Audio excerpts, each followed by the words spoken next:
நேத்துலேருந்து ஒரு மாதிரி பயங்கர ஃபயரு குட் பேட் அக்லிக்கு. ரெஃபரன்ஸ் மேலே ரெஃபரன்ஸ் படமே எனக்கு வருது பாருங்க வாயில். அந்த அளவுக்கு ட்ரெய்லரா இல்லை என்னன்னா இது அப்படின்ற மாதிரி ஒரு ஃபேன்ஸுக்கான ஒரு ட்ரீட்டாக இருக்க போகுது படம்ன்றதுல எந்த ஒரு மாற்று கருத்தும் இல்லை. உங்களுக்கு எப்படி இருந்தது பார்க்குறோம்? எனக்கு அப்படி தான் இருந்துச்சு. அதாவது அந்த முதல் 3 நாள் 4 நாள் தியேட்டரை நிரப்புவது அவங்க தான். அப்போ அவங்கள நீங்கள் சோர்வடைய வச்சிட்டிங்கன்னா மொத்தமே படம் அழுது வெடிய ஆரம்பிச்சிடும்.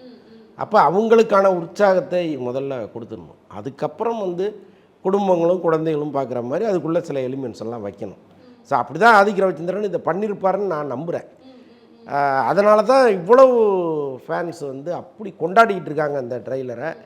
இன்னொன்று ஆரம்பத்துலேருந்தே நீங்கள் பார்த்தீங்கன்னா தெரியும், இந்த படம் தொடர்பாக ஒரு சின்ன புகைப்படம் வந்தால் கூட அது எல்லோரும் பேசுகிற மாதிரி தான் இருக்குது. அடடா அப்படி இருக்காரே தலை, இப்படி இருக்காரே அப்படின்னு பயங்கரமாக கொண்டாட ஆரம்பிச்சிட்டாங்க. ஸோ அதை அவர் விரும்புகிறார். இதுதான் ரொம்ப முக்கியம். அதுக்கப்புறம் படத்தில் நம்ம என்னெல்லாம் சொல்லணுமோ அந்த கருத்துக்கள்லாம் அப்புறம் சொல்லிக்கலாம். முதல்ல உங்களை தயார்படுத்துவோன்னு படுத்துட்டாரு. நிஜமாக நல்ல டாக்டிக்ஸ் அது.